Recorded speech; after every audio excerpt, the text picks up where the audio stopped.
Morning, mga kagwapo, good morning. Ilang taon na po yung baka nyo, tatay? Sa ano na to, sa 25 years old. 25 years old, yung baka.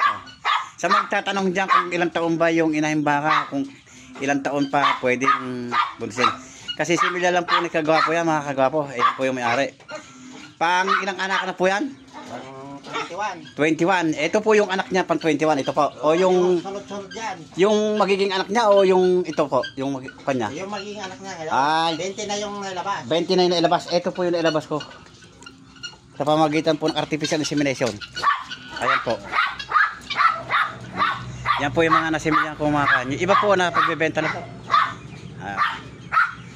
Nag-iiwan lang siya ng mga kanya. Alagaan. Ito buntis na rin po. Po na kagwapo yan. Yun. Malapit na maglandi isa na yun. Yung babae yan. Ayan. Kagaling mo mag-alaga, tatay. Katsagaan mo rin. Oh. Sige po. Salamat po. Sige po.